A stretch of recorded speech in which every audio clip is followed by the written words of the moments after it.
Hi guys, welcome back to my channel क्वेश्चनोलॉजी।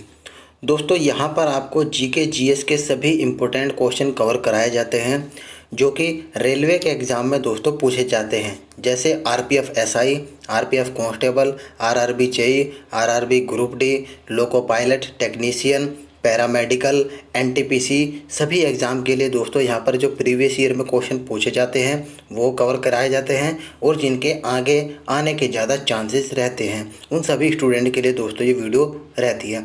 बाकी other student video देख भी सकते हैं या स्किप दोस्तों कर सकते हैं। तो यहाँ पर मैं आप लोगों को दोस्तों बता दूं, मैं यहाँ पर फैक्ट डिटेल के साथ आपको यहाँ पर क्वेश्चन कवर कराता हूँ। अगर आप लोगों को रिवीजन करना है, क्विक रिवीजन करना है, तो दोस्तों सुबह की 8 बजे की वीडियो में आप लोग ज्वाइन हो सकते हैं। इससे पहले के जितने भी वीडियो दोस्तों मैंने कवर कराई है उन सभी को प्लेलिस्ट में ऐड करके मैं आप लोग को आई बटन पर प्रोवाइड करा दूंगा, आप लोग जाकर देख सकते हैं। यहाँ पर दोस्तों आप लोग के एक क्वेश्चन से कम 3 से 4 क्वेश्चन दोस्तों कवर हो जाते हैं। आप लोग पूरा वीडियो देखना। चलिए स्टार्ट करते हैं वीडियो बिना किसी देरी के। पहला क्वेश्चन है, बैंकों को भेजी गई राशि और न्यायिक जमा जैसे बचत संविधान के किस वित्तीय प्रावधान के तहत आते हैं? ये दोस्तों भारत का सार्वजनिक खाता के अंदर दोस्तों ये आते हैं। आरपीएफ कांस्टेबल में दोस्तों ये क्वेश्चन पूछा गया था पिछले साल। कुछ इसकी डिटेल व्याख्या देखिए कि भारत का सार्वजनिक खाता संविधान के अंतर्गत संवैधानिक निधि होती है। इस निधि के लिए संविधान के आर्टिकल 266 के तहत प्रावधान किया गया है। ये आर्टिकल दोस्तों आपको ध्यान रखना होगा। इस निधि से धन निकालने के लिए संसद की अनुमति की आवश्यकता दोस्तों नहीं होती। आगे है, समेकित कोष के लिए भारतीय संविधान के आर्टिकल की बात करें तो दोस्तों यहाँ पर 266 का 1 के अंतर्गत प्रावधान किया गया है। आकस्मिकता निधि का उल्लेख संविधान के आर्टिकल 267 1 के अंतर्गत किया गया है। ये दोस्तों क्वेश्चन पूछा जाता है। जब कभी देश में आकस्मिक आवश्यकताओं को पूर्ण करना होता है तो राष्ट्रपति के आधार पर इस निधि का दोस्तों यूज किया जाता है। नेक्स्ट क्वेश्चन है, स्पीकर और डिप्टी स्पीकर के कार्यालयों की स्थापना निम्नलिखित में से किस अधिनियम के तहत की गई है? ये दोस्तों अधिनियम है भारत सरकार अधिनियम 1919। ऑप्शन नंबर बी इसका राइट आंसर हो जाएगा। कुछ और दोस्तों यहाँ पर आप लोग देखें व्याख्या के रूप में कि भारतीय लोकसभा के अध्यक्ष या उपाध्यक्ष के पद का सृजन 1921 में भारतीय सरकार अधिनियम 1919 के तहत दोस्तों किया गया था।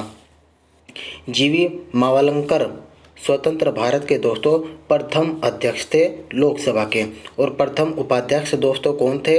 अनंत सेनम अयंगर। ये 2 लोकसभा के दोस्तों प्रथम उपाध्यक्ष थे। अब बात करते हैं दोस्तों भारत सरकार अधिनियम 1909 के अधिनियम को मार्ले मिंटो सुधार भी कहा जाता है। पूछा जा सकता है दोस्तों कौन से अधिनियम को मार्ले मिंटो सुधार कहा जाता है, तो आपको टिक करना होगा भारत सरकार अधिनियम 1919। अगला है कि भारत सरकार अधिनियम 1935 भारतीय संविधान के लागू होने से पहले भारतीय प्रशासन इसी अधिनियम के अनुसार दोस्तों अधिनियमित होता था। कौन सा? 1935 अधिनियम।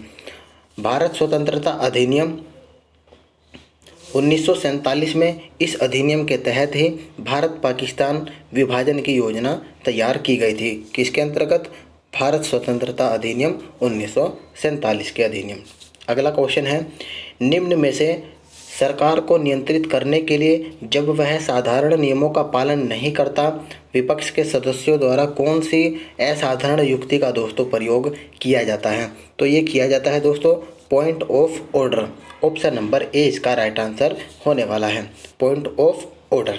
यहाँ पर देखिए कि जब सरकार साधारण नियमों का पालन नहीं करती है तो विपक्ष के सदस्यों द्वारा पॉइंट ऑफ ऑर्डर युक्ति का दोस्तों प्रयोग किया जाता है। आधे घंटे की चर्चा दोस्तों क्या होती है? जब किसी मामले पर तारांकित या अतारांकित प्रश्नों पर सदस्य दिए गए प्रश्नों के जवाब से संतुष्ट न हो तो आधे घंटे की चर्चा दोस्तों तभी रखी जाती है। ठीक है, पता चल गया दोस्तों कि कब रखी जाती है? जब दोस्तों वो प्रश्नों के जवाब से संतुष्ट नहीं होता तो आधे घंटे की चर्चा रखी जाती है। अगला क्वेश्चन, राज्य मानवाधिकार आयोग का अध्यक्ष डैश है। कौन है दोस्तों राज्य मानवाधिकार आयोग का अध्यक्ष? ये दोस्तों उच्च न्यायालय के सेवानिवृत्त मुख्य न्यायाधीश राज्य मानवाधिकार आयोग के अध्यक्ष होते हैं। Option number B. ठीक है।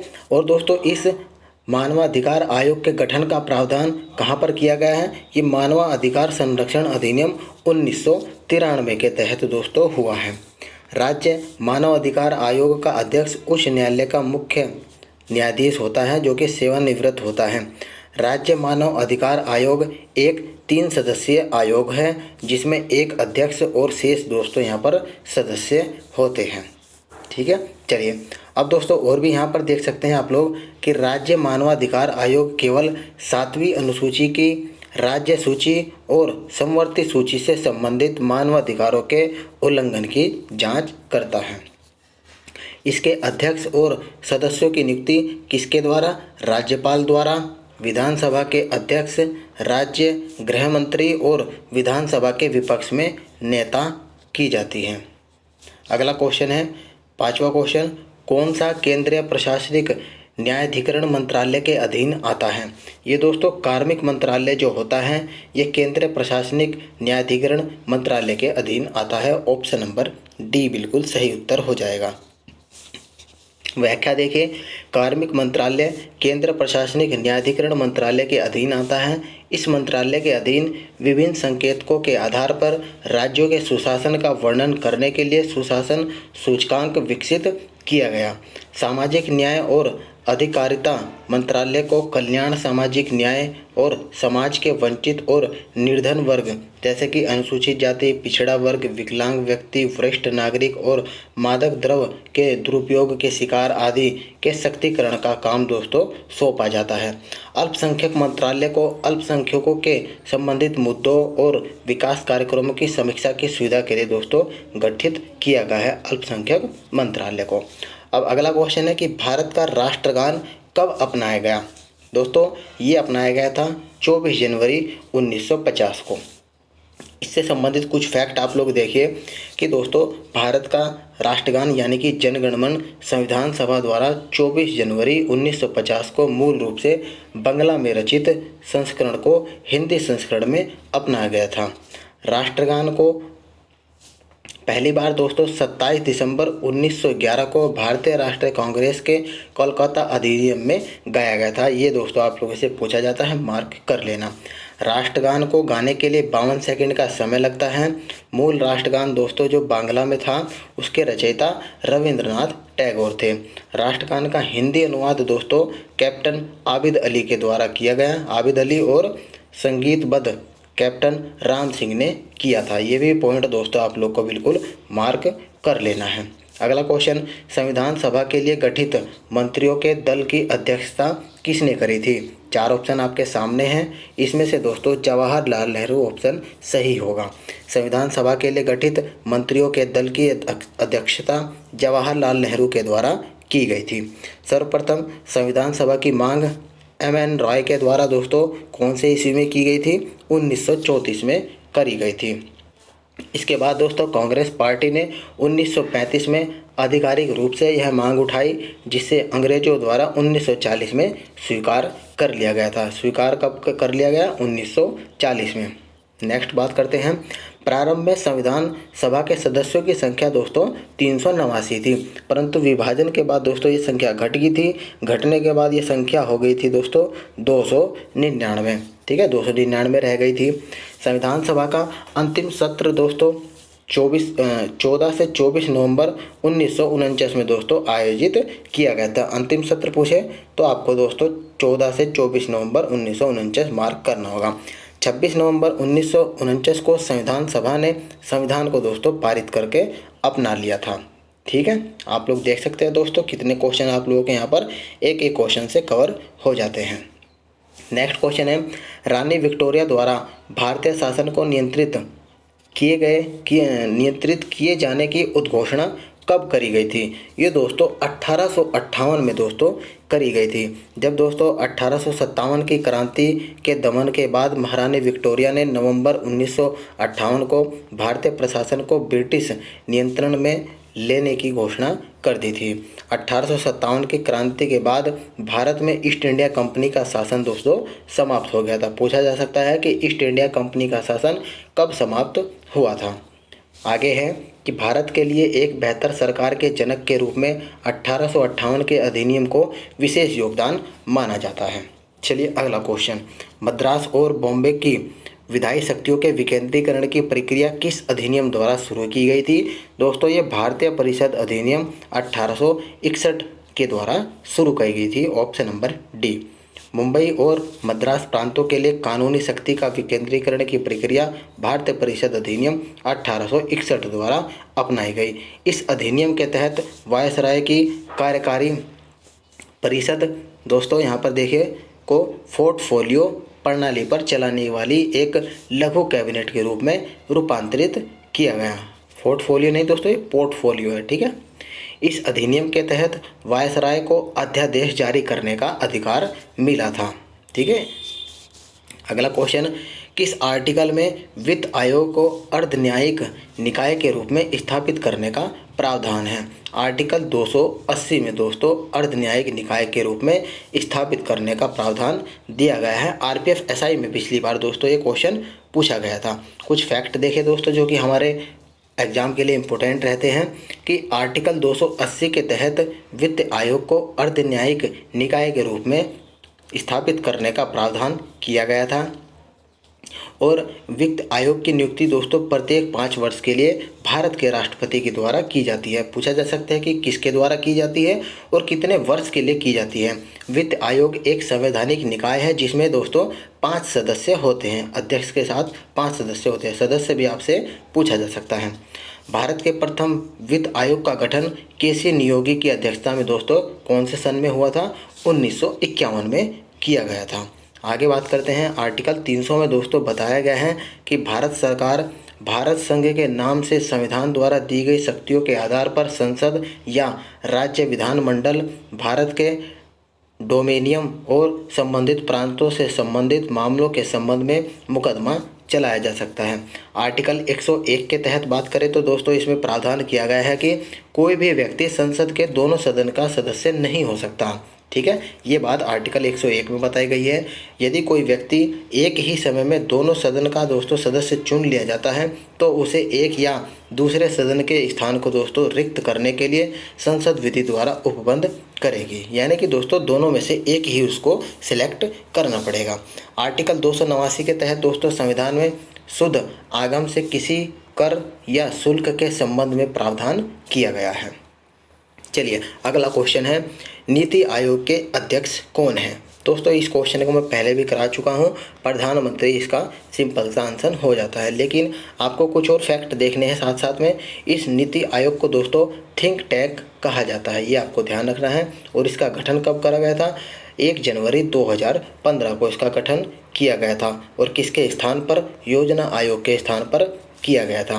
वित्त सचिव की बात करें तो दोस्तों वित्त सचिव का पद भारत सरकार के सचिव स्तर के वरिष्ठ आईएएस अधिकारी के दोस्तों अधीन होता है। और वित्त सचिव वित्त मंत्री का दोस्तों प्रमुख सलाहकार होता है। 1 रुपये के नोट पर दोस्तों वित्त सचिव के ही सिग्नेचर होते हैं, ये बात आपको ध्यान रखनी होगी। और भी दोस्तों यहाँ पर फैक्ट देखिए कि कैबिनेट सचिव भारत सरकार का सर्वोच्च कार्यकारी अधिकारी और वरिष्ठ सरकारी अधिकारी होता है। कैबिनेट सचिव के पद का कार्यकाल दोस्तों मैक्सिमम 4 साल का होता है, ये आपको दोस्तों ध्यान रखना है, क्योंकि अधिकतर सबका 5 वर्ष 6 वर्ष रहता है, लेकिन कैबिनेट सचिव का कार्यकाल 4 वर्ष का होता है। वित्त मंत्री का मुख्य कार्य दोस्तों आम बजट को तैयार करना होता है। और पहले वित्त मंत्री की बात करें तो दोस्तों भारत के सबसे पहले वित्त मंत्री R.K. शनमुखम शेट्टी थे, ये भी आपको पॉइंट मार्क करना होगा। अगला क्वेश्चन, पहली अंतर्राज्यीय परिषद का गठन कब हुआ था? ये दोस्तों 1990 ईस्वी में किया गया था। और किस आर्टिकल के तहत? ये दोस्तों आर्टिकल 263 के तहत प्रथम अंतर्राज्यीय परिषद का गठन 1990 में आर्टिकल 263 के अंतर्गत किया गया था। विधानसभा वाले केंद्र शासित प्रदेशों के मुख्यमंत्री के प्रशासक और राष्ट्रपति शासक के तहत, ठीक है। चलिए अगला क्वेश्चन है, यहाँ पर देखिए नेक्स्ट क्वेश्चन 13वां क्वेश्चन है कि प्रशासनिक सुधार आयोग की प्रारंभ में अध्यक्षता डैश के द्वारा की गई थी। ये दोस्तों मोरारजी देसाई के द्वारा की गई थी। आरपीएफ एसआई में पिछली बार क्वेश्चन पूछा गया था। प्रथम प्रशासनिक सुधार आयोग के अध्यक्ष मोरारजी देसाई थे और प्रशासनिक सुधार आयोग का गठन गृह मंत्रालय के द्वारा दोस्तों 1966 में किया गया था। प्रशासनिक सुधार आयोग का गठन भारत की लोक प्रशासन प्रणाली की समीक्षा की सिफारिश करने के लिए भारत सरकार द्वारा किया गया है। अगले क्वेश्चन की तरफ बढ़ते हैं।